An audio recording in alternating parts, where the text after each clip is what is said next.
जय हिंद दोस्तों, welcome to IAS with Hari Mohan.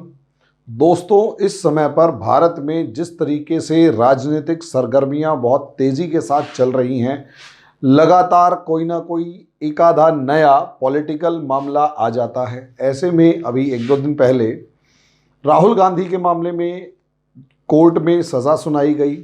और जैसे ही कोर्ट में सज़ा सुनाई, एक तरीके से जैसे भारत की राजनीति के अंदर भूचाल आ गया और वो इस तरीके से आ गया कि जैसे हालात मतलब बद से बदतर होते जा रहे हैं। और वही राहुल गांधी की सदस्यता छीन ली गई और लोकसभा की सेक्रेटरीट से एक स्टेटमेंट भी आ गया कि भाई राहुल गांधी की सदस्यता जो है वो चली गई है। 30 दिन का हालांकि इनको मौका भी मिला है, लेकिन मेरा ऐसा मानना कि है मौका भी मिला है, लेकिन राजनीतिक गलियारों के अंदर कलेश शुरू हो चुका है। अब यहाँ जब हम इन चीज़ों की बात करते हैं तो अलग अलग चीज़ें निकल कर आ रही होती हैं। तो अगर मैं यहाँ पर राहुल गांधी मामले के अंदर अगर मैं डिस्कशन करना चाहूँ तो कहीं ना कहीं ये जो राहुल गांधी इशू है उसकी बहुत सारी डायमेंशंस है और हमारा काम इन डायमेंशंस को समझना ही है। सबसे पहले इस पूरे इशू में राहुल गांधी खुद कहाँ खड़े हैं। देखो, इसमें कोई दो राय नहीं कि राहुल गांधी ने मोदी के ऊपर उंगली उठाकर, यानी मोदी जी की तुकबंदी ललित मोदी और नीरव मोदी से की और तुकबंदी करते करते उन्होंने एक सरनेम विशेष जिनके नाम के आगे मोदी लगा हुआ है, सबके ऊपर आरोप लगा दिया कि सारे चोरों के नाम के आगे मोदी ही क्यों लगता है। अब ये मामला डिफेमेशन के मामले में कोर्ट चला गया और जिस तरीके से मतलब एक पूरी की पूरी कम्युनिटी को डिफेम करने वाले मामले में कोर्ट चला गया और कोर्ट ने राहुल गांधी को 2 साल की सज़ा दे दी। हालांकि यहाँ अगर देखें तो कहीं पर भी बीजेपी की सरकार का कोई खास लेना देना नहीं है या सरकार का लेना देना नहीं है, क्योंकि टेक्निकलिटी इस तरीके से है इस पूरे के पूरे रोल में, इस पूरे केस के अंदर कि अगर हम यहाँ देखें तो रोल ऑफ बीजेपी आपको कहीं नज़र नहीं आएगा। भाई साफ साफ तो कहीं नज़र नहीं आएगा, क्योंकि मामला जो है वो जुडिशरी का है। अब जुडिशरी के मामले में भाई सीधी सी बात है, वो खुलकर जिस तरीके से डिसीजन देती है और जो चंद्रचूड़ साहब हैं जो आज के दिन सीजेआई हैं, उनके स्टेटमेंट्स को अगर आप देख लेंगे तो ऐसा बिल्कुल दूर दूर तक लगेगा ही नहीं कि कहीं पर भी जो जुडिशरी है वो सरकार से दबती है, बल्कि जुडिशरी और गवर्नमेंट का आमने सामने का कॉन्फ्लिक्ट साफ नज़र आ रहा है। तो ये टीवी डिबेट्स में भी साफ नज़र आ रहा होगा कि कहीं ना कहीं मामला कुछ और ही है और जो भी डिस्कशन है आगे। अब सवाल ये है कि रोल ऑफ बीजेपी अगर यहाँ मेरे को कोई खास नज़र नहीं आ रहा तो इसका अगला पोर्शन क्या है। इसका अगला पोर्शन ये कि इंटरनेशनल ऑर्गेनाइजेशंस की अगर बात की जाए तो भाई वहाँ क्या मामला है इसे देखेंगे, ताकि क्योंकि अमेरिका से लेकर दुनिया के दूसरे देश और यूनाइटेड नेशंस तक अगर आप देखेंगे तो सबके अंदर खुलकर यहाँ पर राहुल गांधी के पक्ष में शोर मच रहा है और ये कहा जा रहा है कि भाई असलियत में राहुल गांधी के साथ जो भी हुआ गलत हुआ, फैसला पलटा जाए एंड ऑल। हमें टेसी थॉमस मामले की भी जिक्र मिलता है, जिसके अंदर वहाँ पर ये साफ साफ मायनों में लिखा गया था 2 साल या उससे अधिक अगर किसी भी मामले में सज़ा होती है तो ऑटोमेटिकली, ये जो शब्द है इसका ध्यान रखिएगा कि ऑटोमेटिकली किसी भी ऑफिसर की सदस्यता जो है, मतलब किसी भी सांसद या विधायक की सदस्यता चली जाएगी ऑटोमेटिकली। यानी जब ये फैसला आया तो लोकसभा जो सेक्रेटरीट है वो इस मामले के अंदर बाध्य है कि राहुल गांधी की सदस्यता को रद्द करे। तो ऑब्वियस सी बात, और ये याद कीजिए बुलशिट या नॉनसेंस वाला एक शब्द इस्तेमाल करते हुए राहुल गांधी ने एक पन्ना फाड़ा था हमारी इलेक्टेड गवर्नमेंट ने जो बिल बना रखा था उसका। तो मैंने भी, हालांकि उस टाइम तो यूट्यूब वगैरह कुछ नहीं था, मैंने विरोध किया कि यार आप मेरे चुनी हुई संसद को एक पार्टी पार्टी का सो कॉल्ड युवराज जो है वो किस तरीके से इस तरीके से इंसल्ट कर सकता है कि आएगा पेज फाड़ देगा और पूरी संसद के ऊपर एक प्रेशर क्रिएट हो जाएगा। हालांकि राहुल गांधी का वो मामला बिल्कुल ठीक था, लेकिन तरीका बिल्कुल गलत था। खैर, इधर आ जाएं। अब इंटरनेशनल ऑर्गेनाइजेशंस की अगर बात करें तो देखो यार, सीधी सी बात है, ये मामला पूरे तरीके से हमारी संसद के एक सांसद और विपक्ष का और न्यायपालिका का है। इसमें गवर्नमेंट के पास बहुत ही लिमिटेड स्कोप है कुछ भी एक्ट करने का। और साफ साफ मामला अगर जुडिशरी का है और वो जुडिशरी का भले ही लूप होल है तो ये मामला हम खुद सुलझाएंगे। मेरा ऐसा मानना ये है कि मेरे ये घर का मामला है, मेरे देश के अंदर का मामला है। इंटरनेशनल ऑर्गेनाइजेशंस अपना ओपिनियन रख सकती हैं जैसे साधा, और वो ओपिनियन भी उस माइंडसेट से रखें कि कल को अगर ऐसे किसी मामले के अंदर भारत की सरकार कोई ओपिनियन रखे तो वो भी उसका उसी तरीके से वेलकम करें जिस तरीके से वो चाहते हैं कि भारत उनकी सलाह का वेलकम करे। और ये बार बार समझना पड़ेगा कि इस वेस्टर्न कंट्रीज़ को अपने इस माइंडसेट से बाहर निकलना पड़ेगा कि they are always right and their opinion is much more important than any other opinion of this world या any other thing in this world. तो ये इस समस्या से या इस सिचुएशन से इन्हें कैसे भी करके बाहर, इन माइंडसेट से बाहर निकलना पड़ेगा। तो मेरे लिए इंटरनेशनल ऑर्गेनाइजेशंस का ओपिनियन पढ़ने के लिए अच्छा है ताकि मेरे पास नया जो एक आइडिया है वो डेवलप हो। लेकिन ये सोचें कि क्योंकि उसने कह दिया तभी सही है, बाकी हमारी जो कोर्ट है उसने जो डिसीजन दिया या जो हमारा सिस्टम है वो गलत है, तो मैं ऐसा मानने के लिए बिल्कुल तैयार नहीं हूं। लेकिन अब एक एनालिसिस आ रहा है या एक इशू आ रहा है कि यहाँ इसमें डेमोक्रेसी के ऊपर इसका क्या इम्पैक्ट है, क्या ये डेंजरस है, क्या ये डेंजरस है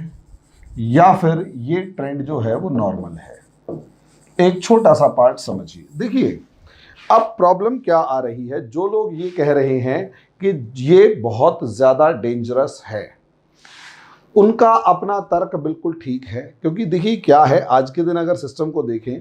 तो इस लॉ के अकॉर्डिंग, कानून के अकॉर्डिंग हमारी जो संसद है उसके अंदर जो खासकर सरकार है वो इस लॉ को एक टूल की तरह इस्तेमाल कर सकता है। पीपल्स रिप्रेजेंटेशन एक्ट 83 के अंदर शायद इसका पूरे का पूरा मामला है। वो इसे एक टूल यानी एक हथियार की तरह इस्तेमाल कर सकता है ताकि वो विपक्ष को या विपक्ष की शक्तियों को कैसे भी करके दबा सके।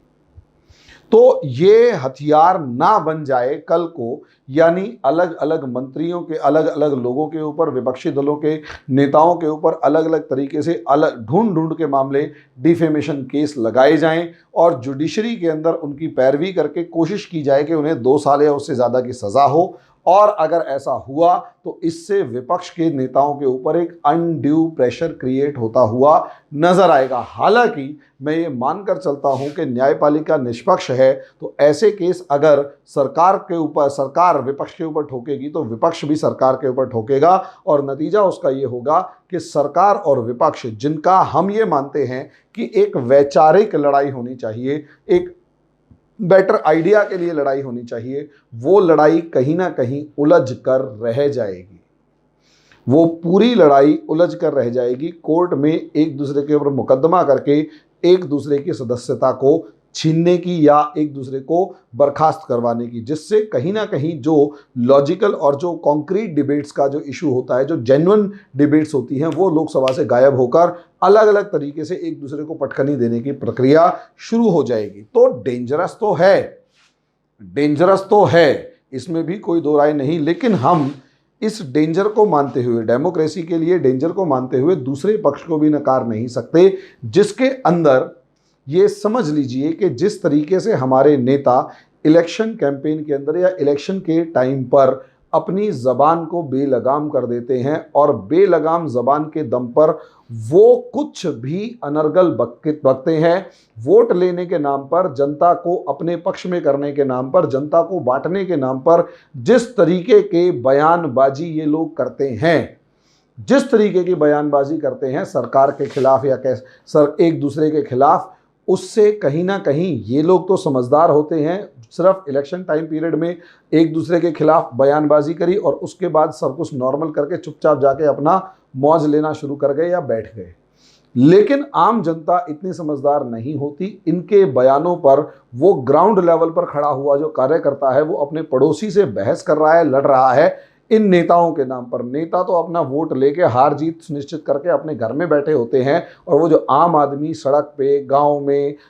बसों में, हर जगह पर बहस करके अपनी अपनी दुश्मनियां पाल लेता है समाज के अंदर। बटा हुआ समाज, मतलब बटा हुआ समाज देश के अंदर इलेक्शन आते ही ये नेता खड़ा कर देते हैं। तो इन नेताओं की जबान पर भी ये जो अनर्गल बयान देते हैं, जैसे वो ओवैसी का छोटा भाई अकबरुद्दीन ओवैसी है, वो उसने जिस तरीके से सीता माता के बारे में बोला, या कई बार साध्वी प्रज्ञा या फिर साक्षी महाराज, इस तरीके के बहुत सारे हैं। और जो ये अभी वो तस्लीम रहमानी जो है, इन जैसे लोगों के ऊपर, ये हालांकि तस्लीम रहमानी मेरे ख्याल से कोई सांसद या विधायक नहीं है, लेकिन फिर भी इन नेताओं के ऊपर जब आरोप लगते हैं तो इनकी ये जो बोलते हैं तो इनकी बेलगाम ज़बान के ऊपर भी किसी तरीके का नियंत्रण लगाना ज़रूरी है।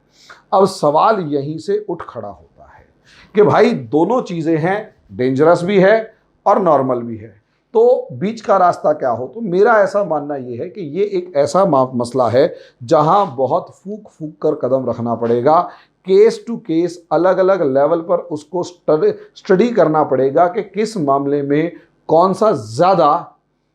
डैमेजिंग टू सोसाइटी है और कौन सा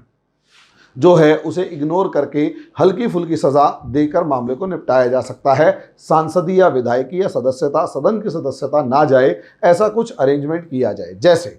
भाई इस केस के अंदर एक वर्ग विशेष के खिलाफ एक टिप्पणी तो हो गई, लेकिन इससे कहीं ना कहीं कोई बहुत ज़्यादा ऐसा कोई सामाजिक विद्वेष पैदा नहीं हुआ जिसे हम उम्मीद करते हैं कि हमारे समाज के या देश के अंदर एक बंटवारा हो गया। तो भाई इस मामले में राहुल गांधी को चाहे एक दिन कम कर देते या 1 साल 11 महीने की सज़ा दे देते, ताकि वो संसदी बची रह जाती और मामला बेफालतू में राजनीतिक ना बनता। लेकिन दूसरी तरफ असदुद्दीन ओवैसी और उसके जितने भी भाई बंधु, करचे चमचे और जितने भी उसके जैसे विधायक और सांसद हैं या नेता हैं, उन सबके ऊपर तो लगाम लगानी चाहिए और उनके लिए भले ही 2 से बढ़ाकर कई साल इस तरीके से करें कि अगले कई साल तक वो चुनाव लड़ने में अक्षम रहे। तो इसका केस, मतलब ये कंक्लूजन ऐसे इस मामले का ये कंक्लूजन है कि केस टू केस बेसिस पर, क्योंकि ये बहुत बारीक लाइन है जिसे समझ पाना बड़ा मुश्किल है, इसलिए केस टू केस बेसिस पर हमारे को हर चीज़ देखनी पड़ेगी कि भैया किस केस में बहुत ज़्यादा सीरियसली लेके मुक्के जान के सज़ा जो है वो इस तरीके से दी जाए ताकि दूसरे नेताओं के लिए एग्जाम्पल बने। और दूसरी तरफ जानबूझ ऐसे कुछ केसेस के अंदर जो केस भले ही थोड़ा सा क्रिटिकल है, लेकिन सज़ा अगर देनी ही है उससे कुछ इस हद तक कम दी जाए ताकि, लेकिन फिर वही वाली बात है, ऐसा पूरा सिस्टम जो है वो जुडिशरी के कंट्रोल में जाता हुआ नज़र आएगा और जुडिशरी और एग्जीक्यूटिव और लेजिस्लेटिव तीनों आपस में भिड़े हुए नज़र आएंगे। तो देखो दोस्तों, ये एक बहुत कॉम्प्लेक्स मैटर है, फिर भी बीच का रास्ता यही है कि केस टू केस बेसिस पर स्टडी किया जाए। कुछ में जो कि ज़्यादा डैमेजिंग है उनको समझने के लिए उनको उठा के उनके अंदर ज़्यादा से ज़्यादा कड़ी सज़ा दी जाए और दूसरे मामलों में कहीं ना कहीं हल्की सज़ा देकर कोशिश की जाए कि सदस्यता ना जाए। बाकी तो देखो दोस्तों, वक्त बताता है। असलियत में मेरा ये ओपिनियन है और यूपीएससी के पॉइंट ऑफ व्यू से ऐसा क्वेश्चन इंटरव्यू में अक्सर पूछ लिया जाता है, या राहुल गांधी की सज़ा के मामले में जो भी कहा जाएगा वो आपको बताना पड़ेगा और यही एक बीच का रास्ता होगा। तो दोस्तों, अभी के लिए इतना ही। वीडियो कैसा लगा वो कमेंट बॉक्स में ज़रूर बताएं। धन्यवाद।